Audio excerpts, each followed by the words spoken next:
बिस्मिल्लाहिर्रहमानिर्रहीम। उम्मीद है कि आप लोग सब खैरियत से होंगे। अच्छा, आज मैं कम्प्लीटली आप लोगों को पूरा प्रोसीजर एक दफ़ा से दोबारा रिपीट करता हूँ, ठीक है। इसमें हम बिल्कुल आज डिटेल से डिस्कस करेंगे हर एक चीज़ को। इस्लामाबाद पुलिस में जो सिलेक्शन हो रही है, सबसे पहले ऑनलाइन जो अप्लाई हो रहा है तो उसको डिस्कस करेंगे। उसकी जो चीज़ें मुश्किल आ रही हैं, एफ़िडेविट में ऑनलाइन जो लिंक का मसला आ रहा है, जिन लोगों के एफ़िडेविट गलत हो चुके हैं उनको वो किस तरीके से बेहतर कर सकते हैं या उनके लिए क्या क्या मसले मसाइल पैदा होंगे। उसके बाद मैं डिस्कस करूँगा मुकम्मल तौर पे फ़िज़िकल को, रनिंग कितनी है, किस तरह से होगी, कितना उसमें टाइम आपको लगेगा और आप उसको प्रैक्टिस किस तरह से कर सकते हैं, ठीक है। अपना पर्सनल एक्सपीरियंस दोबारा से आप लोगों के साथ शेयर करूँगा। और उसके बाद बहुत सारे लोगों ने फिर मुझसे ये पूछा हुआ है कि जो उसके बाद रिटर्न का जो प्रोसीजर है तो उसमें आप काइंडली हमें बता दें कि रिटर्न में क्या क्या चीज़ें आएंगी, किस तरह से आएंगी। आज मैं बिल्कुल मुकम्मल उसको डिटेल से उस चीज़ को डिस्कस करूँगा। कल भी मैंने एक वीडियो अपलोड की थी, लेकिन उसका कुछ एंड पे जो था साउंड का कुछ इशू था शायद, उसमें मैंने कल कंप्लीट डिस्कस किया था इस रिटर्न टेस्ट को। लेकिन चलें आज दोबारा से इंशाल्लाह उस चीज़ को मैं कंप्लीटली आप लोगों के साथ डिस्कस कर लूँगा। रिटर्न के बाद जो मरला होता है तो वो होता है इंटरव्यू का। इंशाल्लाह इंटरव्यू के ऊपर भी अभी बात करूंगा थोड़ी देर में, ठीक है। और फाइनल जो होता है मेडिकल, मेडिकल में कौन सी चीज़ें ऐसी हैं कि जो आपकी रिजेक्शन का बायस बनेंगी या कौन सी चीज़ें ऐसी हैं कि जो आप अभी से अवॉइड करें ताकि मेडिकल में आप लोगों के लिए कोई इशू ना बने। इंशाल्लाह आज कंप्लीट इस वीडियो में बिल्कुल एक एक चीज़ को डिस्कस करेंगे और इंशाल्लाह आप लोगों का मुकम्मल तौर पे आप लोगों को इसमें मुकम्मल तौर पे जो है ब्रीफिंग मिल जाएगी, रहनुमाई हो जाएगी। और आप लोगों को अप्लाई का जो इश्यूज़ चल रहे हैं तो इंशाल्लाह वो भी सॉल्व हो जाएंगे। फिर आप लोगों का जो एक माइंड में जो चीज़ें डाउटफुल हैं तो इंशाल्लाह आज की वीडियो के बाद वो सारी की सारी क्लियर हो जाएंगी। रिक्वेस्ट आप लोगों से हमेशा की तरह यही होती है कि जो भी आप टाइम यहाँ पे इस वीडियो को दे रहे होते हैं तो चलें जितनी देर आप सुनते हैं उसको, लेकिन आप उसको बड़ा डिटेल से उन चीज़ों को पिक किया करें, क्योंकि बाद में वही चीज़ें आप फिर पूछ रहे होते हैं तो इसका मतलब है कि आप लोगों ने उन चीज़ों को तफसील से सुना ही नहीं है। जितना आप डिटेल में इन चीज़ों को सुनेंगे आप लोगों के लिए अपना उसका फ़ायदा होगा, अप्लाई करने में भी आसानी होगी और फिर उसकी जो आगे आने वाली तैयारी है उसके लिए भी आप लोगों के लिए कोई मसला नहीं बनेगा। सबसे पहले फिर आते हैं अभी सिलेक्शन पे। देखिए, जिस तरह सबको पता है कि इस्लामाबाद पुलिस ने जो भर्तियाँ अनाउंस की हैं तो पूरे पाकिस्तान में होंगी, ठीक है। इसके जो टेस्ट सेंटर बनेंगे वो पूरे पाकिस्तान में बनेंगे, इस्लामाबाद से लेके कश्मीर, गिलगित, स्कर्दू और जो पंजाब के जो मेन सिटीज़ हैं, सिंध के जो मेन सिटीज़ हैं, इस तरह से बलूचिस्तान के और फिर जो हमारा KPK है, इसके जो मेन सिटीज़ होंगे तो वहाँ पे हमारे टेस्ट सेंटर बनेंगे और वहाँ पे जाके तो रिक्रूटमेंट का प्रोसेस शुरू होगा। सबसे पहले आप लोगों ने ये करना है कि आप लोगों ने अप्लाई कैसे करना है। इस्लामाबाद पुलिस का पोर्टल है जो ऑनलाइन बनाया गया है, जो कि इस दफ़ा ऑनलाइन एप्लीकेशन सबमिट हो रही हैं। पहले होता था कि आप पेपर फिल करके तो भेजते थे और साथ में उसकी फ़ी भेजते थे तो वहाँ से प्रोसेस होता था, ठीक है। बाद में आप लोगों को SMS जाता था या फिर कॉल के ज़रिए बताया जाता था, ईमेल के ज़रिए बताया जाता था, या फिर आप लोगों को वहाँ पे बाई डाक वो चीज़ भेजी जाती थी और आपको टेस्ट का इन्फॉर्म किया जाता था। इस दफ़ा सिर्फ़ और सिर्फ ऑनलाइन एप्लीकेशन आ रही हैं, ठीक है। islambadpolice.gov.pk पे आप जाएंगे, अपना जाके सबसे पहले साइन अप करेंगे। साइन अप का मतलब ये है कि आप जाके अपना अकाउंट बनाएंगे, जिस तरह आप फेसबुक पे, ट्विटर पे, इंस्टा पे या और किसी जगह पे आप सोशल ऐप पे अपना जाके तो अकाउंट बनाते हैं, ठीक है।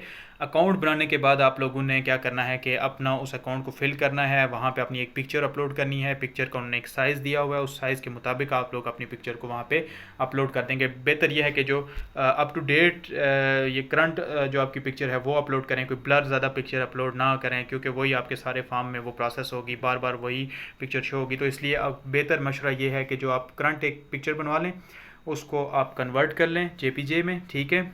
और उसका साइज़ अगर ज़्यादा है तो क्रोम से जाके, गूगल क्रोम से आप या फिर गूगल से जाके उसको साइज़ को रिड्यूस कर लें। वो अपलोड करने के बाद आपकी आएगी नेक्स्ट स्टेप में आपकी educational documents. Educational documents minimum requirement जो कि मांगी गई है वो मैट्रिक है। आप उस फॉर्म को फिल करेंगे, अपना मैट्रिक का रिजल्ट कार्ड वहाँ पे लगा देंगे और इसी तरह से अगर आपकी क्वालिफ़िकेशन ज़्यादा है, मैट्रिक से FSc है, आपने उसके बाद BA BSc में अपनी एजुकेशन कंप्लीट की हुई है या आपने मास्टर लेवल तक डिग्री को कंप्लीट किया हुआ है, तो आप सारे डिटेल से वो एजुकेशनल डॉक्यूमेंट्स वहाँ पे लगाते जाएंगे, ठीक हो गया। फिर आ जाती है आपके जो एड्रेसेस हैं और जो आपकी जगह है, तो उसमें आप लोगों ने अपना जो डोमिसाइल है वो वहाँ पे स्कैन करके तो लगा देना है और बाकी जो फॉर्म होगा तो उसको उसी तरह से आप लोगों ने फिल कर देना है। एक एक्स्ट्रा चीज़ जो इससे पहले शायद बहुत सारी जगहों पे किसी लोगों को ना पता हो या नहीं मांगी गई थी, वो ये थी कि इस दफ़ा एक एफिडेविट मांगा गया है। इसको आपने बड़ा गौर से सुनना है, क्योंकि बहुत सारे लोगों ने एफिडेविट के मामले में बहुत सारी गलतियाँ कर दी हैं। इस्लामाबाद पुलिस ने ये जितनी भी इन्फॉर्मेशन आप दे रहे हो उसको अथेंटिक करने के लिए आप लोगों से ही एक एफिडेविट मांगा है कि आप लोग जो इन्फॉर्मेशन हमें दे रहे हो तो वो 100% दुरुस्त है, और उसके लिए एक बयान हल्फी आपसे लिया जा रहा है और उसी को स्कैन करके उस फॉर्म में अटैच किया जा रहा है। और उसका फॉर्मेट जो है तो इस्लामाबाद पुलिस की वेबसाइट पे मौजूद है, लेकिन आप लोगों ने बहुत सारों ने ये गलती कर दी है कि उसी फॉर्मेट को डाउनलोड करके एक वाइट पेज जो आपके पास प्रिंट की फॉर्म में आया उसी प्रिंट को आपने फिल किया और दोबारा से स्कैन करके तो वही आपने वहाँ पे लगा दिया, जो कि सरासर गलत है। वो एफिडेविट नहीं है। एफिडेविट एक बयान हल्फी को कहते हैं, जो कि वहाँ पे एक गवर्नमेंट का एक, जिसको आप कह सकते हैं कि अथेंटिक पेपर होता है, जो आपके आईडी कार्ड के नाम पे आईडी कार्ड पे इशू होता है, और आपका आईडी कार्ड नंबर वहाँ पे उसमें मेंशन होता है। फिर उसमें आप जो इबारत लिखवाते हो, जो फॉर्मेट लिखवाते हो, वो ही जो है तो वो एक्सेप्टेबल होती है। और कल को कोई भी अगर लीगल इशू उठता है तो वो एफिडेविट उसको एज आ प्रूफ के तौर पे दिखाया जाता है। तो इस चीज़ को करने के लिए इस्लामाबाद पुलिस ने वो एफिडेविट मांगा था, जबकि बहुत सारे लोगों ने गलती ये कर दी है कि कभी ब्लैंक पेज पे वो वाइट पेज पे लिख के तो वो एप्लीकेशन सबमिट कर दी है, और किसी ने वही फॉर्मेट डाउनलोड किया, वो इंग्लिश वाला हो या उर्दू वाला, वो उसी तरह से उनने सबमिट कर दिया, जो कि बिल्कुल गलत है। ठीक है, अब जिन लोगों ने कर दिया है तो उनके लिए मसले बनेंगे। बहुत सारे दोस्तों से बात हुई है, उन्होंने यही कहा है कि इनके लिए बाद में इश्यूज़ होंगे, क्योंकि बहुत सारी ज़्यादा एप्लीकेशंस आ रही हैं। तो अब ऐसी एप्लीकेशंस को जो फेक कंसिडर हो रही हैं या जिनमें कोई टेम्परिंग लग रही है उनको, तो वो रिजेक्शन की तरफ जाएंगी। ठीक है, आप लोगों से जिन्होंने गलत वो कर दिया सबमिट, उनसे यही रिक्वेस्ट है कि इस्लामाबाद पुलिस का जो पोर्टल है वहाँ पर एक लैंडलाइन नंबर और व्हाट्सएप नंबर दिया गया है, उस लैंडलाइन और व्हाट्सएप नंबर पर आप लोग बार बार कॉल करें, उनसे अपनी अपडेट्स क्लियर करवाएं, उनको बताएं कि आप लोगों से ये मिस्टेक हो गई है तो आप लोगों ने ये क्लियर करनी है। तो वो अगर आप वहाँ से आपकी मिस्टेक क्लियर हो जाती है तो फिर आप लोगों के लिए कोई इशू नहीं होगा, लेकिन अगर वहाँ से मिस्टेक क्लियर नहीं होती तो फिर आप लोगों के लिए वहाँ से मसले बनेंगे। ठीक है, ये तो आ गया कि आप इस्लामाबाद पुलिस की इस दफ़ा की जो जॉब्स हैं 2022 वाली, तो उसमें आप किस तरह से अप्लाई कर सकते हैं। ठीक है, अप्लाई करने के लिए चले मैं कुछ बेसिक जो और रिक्वायरमेंट्स हैं उनके बारे में भी थोड़ा डिस्कस कर लूँ। एज की जो लिमिट है तो वो 25 साल है। 25 साल से ऊपर किसी की भी अगर एक दिन भी एज है तो वो नहीं होगा, चाहे वो गवर्नमेंट एम्प्लॉय भी हो, क्योंकि ऐड के ऊपर बाकायदा अच्छे अल्फाज में, साफ वाज़े अल्फाज में लिखा हुआ है कि आप गवर्नमेंट एम्प्लॉय होंगे तो आप सिर्फ एनओसी लेके आएंगे। यानी एनओसी का मतलब ये है कि आप अपने डिपार्टमेंट की मर्ज़ी से इस डिपार्टमेंट में आना चाह रहे हैं। एनओसी में एज रिलैक्सेशन की बात नहीं की गई कि आप एनओसी लेके आएंगे तो आपको एज रिलैक्सेशन भी दी जाएगी। हालांकि आम अगर देखा जाए तो एनओसी का मतलब ये होता है कि आप एज रिलैक्सेशन के केस में एनओसी अप्लाई कर रहे होते हैं और आपको कोई एज रिलैक्सेशन दी जाती है 5 साल, अमूमन जो आम हालात में होता है। लेकिन इस दफ़ा चूँकि ऑलरेडी उन्होंने 25 साल दे दिया तो 25 साल से ऊपर उन्होंने इस दफ़ा किसी को भी अलाउ नहीं किया हुआ, चाहे वो गवर्नमेंट एम्प्लॉय भी हो। तो आप लोगों में से जिसकी उम्र 25 साल से ज़्यादा है वो यहाँ पे अप्लाई नहीं कर सकता। लिहाजा अपना टाइम ज़ाया ना करें और बेहतर है किसी और जॉब के लिए या किसी और जगह पे तैयारी करें, ताकि आप लोगों को कोई बाद में मसला परेशानी ना हो। जिनका कद 5 फुट 7 इंच से कम है, चाहे वो 1 इंच कम है, चाहे वो आधा इंच कम है, वो लोग वहाँ पे एलिजिबल नहीं होंगे। किसी भी सूरत में वो इस्लामाबाद पुलिस का हिस्सा नहीं बन सकेंगे। ठीक है, जिनकी चेस्ट जो रिक्वायरमेंट दी गई है 33 या 33.5 और उससे अगर कम है तो वो भी इस्लामाबाद पुलिस में अहलियत नहीं रखते। ये आ गया अप्लाई करने का तरीका। इसके बाद जो प्रोसेस होगा वो होगा आप लोगों को बज़रिया एसएमएस, बज़रिया ईमेल, बज़रिया कॉल लेटर आप लोगों को इन्फॉर्म किया जाएगा आपकी फ़िज़िकल टेस्ट के बारे में। फ़िज़िकल टेस्ट में क्या क्या चीज़ें होंगी। इससे पहले जो फ़िज़िकल टेस्ट में होता था वो सिर्फ़ और सिर्फ आपकी चेस्ट मायर की जाती थी, रनिंग से पहले आपकी हाइट मायर की जाती थी। जो लोग चेस्ट और हाइट में पास हो जाएंगे उनका उसी टाइम पे अलग एक ग्रुप बनाया जाएगा। ग्रुप की फॉर्म में आप लोगों को एक स्टार्टिंग लाइन दी जाएगी। स्टार्टिंग लाइन से आप लोगों ने क्या करना है कि रनिंग को स्टार्ट कर देना है। ठीक है, और जो भी आपका जो इस दफ़ा का टाइम है 10.5 मिनटों में आपने 2.5 या 2.4 किलोमीटर जो है तो वो तय करने हैं। जिन लोगों ने इससे पहले अप्लाई किया हुआ है बहुत सारे डिपार्टमेंट में, बहुत सारी जगहों पे उन्होंने रनिंग की हुई है, उनको पता है कि 2.5 या 2.4 किलोमीटर जो है तो कितनी ज़्यादा रनिंग है और ये कितनी टफ़ रनिंग होगी इस दफ़ा के लिए। ठीक है, लिहाजा बेहतर ये है कि जो लोग अप्लाई कर रहे हैं वो अप्लाई करने के फ़ौर बाद इस्लामाबाद पुलिस में अगर वो आना चाह रहे हैं, अगर वो ज्वाइनिंग चाहते हैं या वो चाहते हैं कि वो कामयाब हों, तो वो अभी से फ़िज़िकल की तैयारी करें और रनिंग स्टार्ट कर दें। अगर आप लोग रनिंग नहीं करोगे तो उस दिन जाके आप लोगों में से कोई भी बंदा वहाँ पे रनिंग पास नहीं कर सकेगा, क्योंकि ये एक नॉर्मल रनिंग नहीं है, ये बहुत हायर लेवल की रनिंग इस दफ़ा मांगी गई है। फ़िज़िकल स्टैंडर्ड्स को उन्होंने बहुत ज़्यादा अप कर दिया है, तो लिहाजा आपको उस लेवल तक पहुँचना होगा हर हाल में अगर आप ये लोग यहाँ पे ज्वाइनिंग करना चाहते हैं। ठीक है, ये तो हो गया आपका फ़िज़िकल में पुशअप और चिनअप नहीं होते। ठीक है, बहुत सारे डिपार्टमेंट लेते हैं, लेकिन जो पिछली दफ़ा इस्लामाबाद पुलिस में हुआ था तो पुशअप्स आपके 15 उस हुए थे पिछली दफ़ा में। इस दफ़ा भी अगर आपके पुशअप होंगे तो 15 होंगे, ठीक है। और उसमें टाइम नहीं होता, वो एक इंस्ट्रक्टर आपको लाइन में वहाँ पे ग्रुप की फॉर्म में आपको पुशअप पोजीशन में वो उसको इनरोल कर देगा। उसके बाद वो काउंट करेगा, अपनी मर्ज़ी से वो पुशअप्स वहाँ पे आप लोगों से कैलकुलेट करवाएगा, ठीक है। ये हो गया पुशअप। चिन अप अगर हुए तो 5 होंगे, ठीक है। नॉर्मली चिन अप नहीं होते, ठीक हो गया। ये तो आ गई आपकी फ़िज़िकल की कंडीशन। अब इसको आप बेहतर कैसे कर सकते हैं, या टिप आप लोगों के लिए अगर आप कहें कि कोई दे दें, उसकी बेस्ट सोल्यूशन यही है कि आप अभी से रनिंग करें। 2 टाइम आप अभी से रनिंग करें, सुबह के टाइम और शाम के टाइम पे आप रनिंग करें। जो आपके लेग्स रिलेटेड मुख्तलिफ़ किस्म के एक्सरसाइजेज हैं, स्क्वाट्स हैं, ठीक है। और बहुत सारी एक्सरसाइजेज हैं, आप यूट्यूब से देख सकते हैं, किसी ट्रेनर से मिल सकते हैं, कोई आपका दोस्त जो एथलीट हो या जिसने बहुत सारी इस तरह से एक्सरसाइजेज की हों, उनसे आप मिल के वहाँ से आप ऐसी एक्सरसाइजेज करें जो कि आपको वहाँ पे इजी हों, जो आपकी रनिंग में आप लोगों को हेल्प करें और जो आपका स्टेमिना बिल्ड करने में, आपका मसल बिल्ड करने में, ठीक है, उसको बेहतरी में लाने के लिए आपको वहाँ पे हेल्पफुल साबित होंगी। ऐसी एक्सरसाइज करें ताकि 1 महीने के अंदर अंदर आपका ये स्टेमिना जो है तो वो डेवलप हो जाए। इसके बाद जो लोग रनिंग पास कर लेंगे उनका होगा रिटर्न टेस्ट, ठीक है। और ये कितने टाइम बाद होगा, हो सकता है ये 1 माह बाद हो जाए, हो सकता है ये 1.5 माह बाद हो जाए, क्योंकि टोटल जो प्रोसेस होता है स्टार्टिंग अप्लाई करने से और ज्वाइनिंग के दौरान वो होता है तकरीबन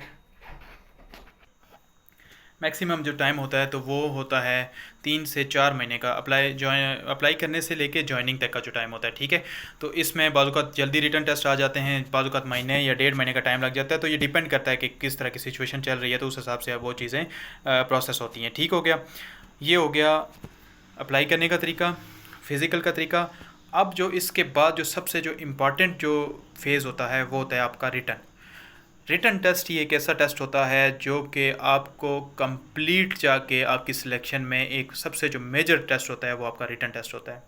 क्योंकि रिटर्न में जिस बंदे ने मैक्सिमम मार्क्स ले लिए उसी बंदे को इंटरव्यू के लिए कॉल किया जाएगा, और इंटरव्यू में से बहुत ज़्यादा एक्सपेक्टेशंस ये होती हैं कि जिस बंदे के ज़्यादा नंबर थे तो वही बंदा उसकी सिलेक्शन की तरफ जाएगा। तो लिहाजा जो सबसे इम्पॉर्टेंट पार्ट है अमूमन अगर देखा जाए तो वो रिटर्न होता है। लेकिन इस दफ़ा चूँकि रनिंग ज़्यादा रखी गई है तो मैं ज़्यादा फोकस आप लोगों का रनिंग की तरफ लेके जा रहा हूँ, ताकि आप लोग पहले मरले से ही बाहर ना हो जाएं, ठीक है। वो एक बेसिक है, वो बेसिक आपने पार करके आना है। तो मेजर जो उसका मरला होता है तो वो उसका रिटर्न टेस्ट होता है। तो आज कंप्लीट आपको मैं रिटर्न टेस्ट के बारे में बताऊंगा कि किस तरह का होगा। तो सबसे जो इम्पोर्टेंट जो दफ़ा आपका है मरला वो है फिज़िकल, और चूँकि इसलिए मैं आपको कह रहा हूँ ताकि आप पहले मरले से ही बाहर ना हो जाएं।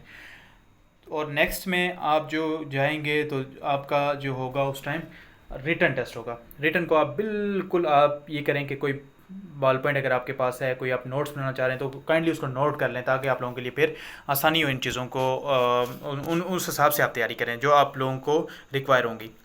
देखिए रिटर्न टेस्ट होगा सारा का सारा MCQs बेस्ड, और तकरीबन उसमें आपके होंगे कोई 70 नंबर के MCQs, ठीक है। अब 70 नंबर के जो MCQs हैं वो आपकी कोई नेगेटिव मार्किंग नहीं होती उसमें। हर एक MCQs का एक नंबर होगा और उसी से मुताबिक आपको वहाँ पे क्वेश्चन आएंगे, ठीक है। अब उन 70 की तकसीम किस तरह से होगी, 70 में आप अगर हम पोर्शन को डिवाइड करें, मेजर जो पोर्शन होंगे उसमें सबसे पहले होगा इंग्लिश का पोर्शन, ठीक है। उसके बाद आपका होगा जनरल नॉलेज का पोर्शन, फिर आपका होगा इस्लामियात का पोर्शन, फिर होगा पाक स्टडी का पोर्शन। उसके बाद कुछ क्वेश्चन मैथमेटिक्स के होंगे और कुछ ही क्वेश्चन जो होंगे वो कंप्यूटर साइंसेस के होंगे। और एंड पे जो होता है तो जनरल एबिलिटी के टेस्ट क्वेश्चंस होते हैं जो कि आपसे वहाँ पे पूछे जाते हैं। अब इसमें इंग्लिश में से के पोर्शन में क्या क्या चीज़ें आती हैं, थोड़ा सा मैं इन चीज़ों को डिस्कस कर लेता हूँ, क्योंकि मेरा आज मेन फोकस ही यही था कि मैं आपको रिटर्न के बारे में बताऊँ और आप तैयारी करें रिटर्न की। देखें इंग्लिश में verbal, non verbal, word meanings, sentence correction, major जो आता है सेंटेंस करेक्शन बहुत ज़्यादा आते हैं, प्रेपोजिशंस, ठीक है, कॉम्प्रीहेंशंस, और ये सारी की सारी चीज़ें हैं। क्योंकि ये कांस्टेबल लेवल का टेस्ट होगा तो एक्सपेक्टेड यही किया जाता है कि बहुत हायर लेवल का नहीं होगा, नॉर्मल बेसिक लेवल की जो मैट्रिक FSC तक की चीज़ें होंगी तो वो इसमें इंशाल्लाह आएंगी। तो एक्सपेक्ट ये किया जा रहा है कि इसी लेवल की चीज़ें होंगी, ठीक है। दूसरे नंबर पर आ जाएँ तो मैंने आपको कहा था कि आपका होगा लेट्स सपोज जनरल नॉलेज का क्वेश्चन, ठीक है। अब जनरल नॉलेज एक वास्ट फील्ड है, इसमें बहुत सारी डिटेल्स में चीज़ें आ जाती हैं। मेन जो हेडक्वार्टर्स हैं, जो ऑर्गेनाइजेशंस हैं, उनकी एब्रीवेशंस, वो कब बनी, उनके जो जिस तरह से अगर लेट्स सपोज पिछले दफ़ा फेसबुक और यूट्यूब के बारे में भी बहुत सारी चीज़ें आई, ठीक है, यूट्यूब कब बनी, फेसबुक कब बनी, सोशल मीडिया ऐप्स जितनी भी हैं, ठीक है, इनके बनी कौन है, कहाँ पे हैं, किस कंट्री में हैं। या जिस तरह से अगर आप देखें तो यूएन है, इसमें सिक्योरिटी काउंसिल के कितने मेंबर्स हैं, ठीक है, जनरल असम्बली जो है इसकी, उसके कितने मेम्बरान्स हैं या कितने अरसे के लिए वो सिलेक्ट होते हैं, या वर्ल्ड बैंक कहाँ पे है, ठीक है ना, इस आईएमएफ से क्या मतलब है, ये सारी की सारी चीज़ें, यानी ये बेसिक आ गई, ठीक है। उसके बाद कंट्रीज़ कॉन्टिनेंट को आप देखें कि कितने कॉन्टिनेंट हैं, ओशियंस आपके पास कितने हैं, ठीक है, उन कंट्रीज़ की करेंसीज क्या हैं, उनके करंट जो प्रेसिडेंट हैं वो क्या हैं, जो ये सारी चीज़ें। मेन कैपिटल्स पे भी आप लोग फोकस करेंगे, कैपिटल क्या है, ठीक है। उसके अलावा जो कोई मेन तहरीकें चली हुई हैं या जो करंट इश्यूज़ चले हुए हैं, इनको आप देखें। ये सारी की सारी चीज़ें आ जाएंगी आपके जनरल नॉलेज में, ठीक हो गया। उसके बाद इस्लामियात में बेसिक चीज़ें, जो नबूवत का अरसा रहा, उसमें जो हिजरत वाला टाइम रहा, हिजरत से पहले वाला टाइम रहा, जो गज़वात हुए टोटल कितने हुए, फिर कुरान पाक के रिलेटेड आयात के रिलेटेड, उसके जो मेन कितने अम्बिया के नाम आए हुए हैं, कितने सहाबा के नाम आए हुए हैं, ठीक है, इस तरह की जो मेन डिटेल्स हैं। कौन सी सूरत है जो किसी चींटी के नाम पे है, या मतलब इस तरह से ना जानवरों के नाम पे है, या किसी इंसान के नाम पे, अम्बिया के कितने ज़िक्र आए हुए हैं उसमें, और अल्लाह ताला के कितने नाम उसमें डिस्कस किए गए हैं। सबसे ज़्यादा जो फोकस किया गया है वो किन चीज़ों पे किया गया है, इस्लाम के कितने अरकान हैं, ठीक है, अकायद कितने हैं, और नमाज कौन सा रुकन है, कितने नंबर पे आता है, ये बेसिक जो चीज़ें हैं, ठीक है। नमाज का लुग़वी मानी क्या हो गया, अज़ान कब फ़र्ज़ हुई, हज कब हुआ, ये सारी की सारी चीज़ें आप लोगों ने बेसिक उसमें से तैयार कर लेनी है। इंशाल्लाह इसी में से आएगा और इन्हीं चीज़ों में से वहाँ से टेस्ट लिया जाएगा। इसके बाद आ जाए मैथ पे। मैथ का जो पोर्शन होता है तो उसमें 4-5 तरह के क्वेश्चन ज़्यादा पूछे जाते हैं। एज रिलेटेड, वर्क रिलेटेड, उसके बाद आ गया रेशो प्रोपोर्शन, ठीक है, ये एज और रेसिस से रिलेटेड आता है बेसिकली। उसके प्रॉफिट एंड लॉस के ज़्यादा, बहुत ज़्यादा क्वेश्चन प्रॉफिट एंड लॉस के आते हैं, ठीक है। उसके बाद कभी कभार ये सेट से रिलेटेड कि कौन सा सेट है, इसकी डेफिनेशन क्या है, ये चीज़ें आ जाती हैं। और कुछ जो क्वेश्चन होते हैं तो वो इसी तरह से दिए जाते हैं कि उसी टाइम उनका, यानी कि बेसिक एनालिटिकल क्वेश्चन होता है और उसी टाइम उसका आंसर वहाँ पे निकाला जाता है, या जैसे से डिमास रूल है, ठीक है, इस तरह के क्वेश्चन ब्रैकेट्स में भी होंगे, बाहर भी होंगे, और प्लस माइनस आप लोगों ने करना होगा डिवीजन और सब्ट्रैक्शन करके, तो एंड पे उसका रिजल्ट क्या निकलेगा, ये चीज़ें भी वहाँ पे आती हैं। मैथ का पोर्शन, पाक स्टडी का पोर्शन आएगा, मेजर जो पाकिस्तान बनने से पहले के जो इंसिडेंट हैं, ठीक है, फिर 1947 तक आपको पता है ना कि बहुत सारी डेवलपमेंट्स हुई।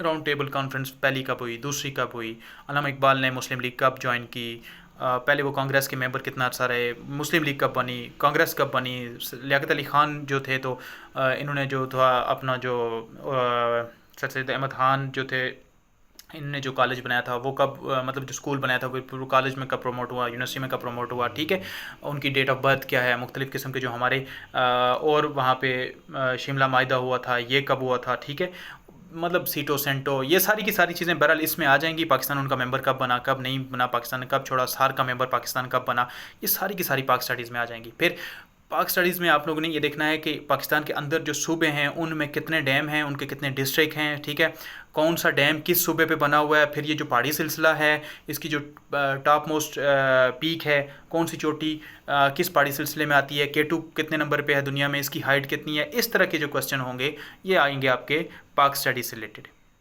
उम्मीद है कि आप लोगों को ये थोड़ी थोड़ी बेसिक जो इन्फॉर्मेशन है यहाँ से मिल गई होगी, ठीक हो गया। इसके बाद पाक स्टडी के बाद हो गया हमारा जनरल नॉलेज भी हो गया, इंग्लिश भी हो गया, मैथ भी हो गया, कंप्यूटर में आपने वर्ड प्रॉब्लम जो थे वर्ड से related, MS word, MS excel, उसके बाद आपके जो बेसिक कंप्यूटर से रिलेटेड हैं उसकी जनरेशन्स कितनी हैं, ठीक है, सिलिकॉन चिप जो थी तो वो कौन सी जनरेशन में आई थी, ठीक है, और इस तरह से जो छोटी छोटी उनकी चीज़ें हैं जो बेसिक कंप्यूटर की इन्फॉर्मेशन में आती हैं तो वो सारी की सारी आपने कर लेनी है। शॉर्ट कीज़ आप लोगों ने बहुत ज़्यादा इंपॉर्टेंट हैं, शॉर्ट कीज़ आपने लाजमी याद कर लेनी है, यानी कि अगर आपने किसी को सिलेक्ट करना हो पूरे उस पेज को या जहाँ पे आप काम कर रहे हो तो कंट्रोल ए करेंगे तो आप वो क्या हो जाएगा, सिलेक्ट हो जाएगा। उसी को पेस्ट करना हो तो कंट्रोल V करेंगे, कॉपी करना हो कंट्रोल C करेंगे, ठीक है, डिलीट करना हो तो वो क्या करेंगे, ये सारी की सारी शॉर्ट कीज़ आप लोगों को आनी चाहिए। फिर इस तरह से F1 से लेके तो F10 तक ये सारी कीज़ आपको आनी चाहिए। वहाँ पे इनके क्या रोल है, इनके क्या फंक्शंस है, ये वहाँ पे बार बार ये चीज़ें रिपीट हो रही होती हैं। ये कंप्यूटर से एनालिटिकल पे आए, एनालिटिकल का मतलब ये है कि आपकी ना जनरल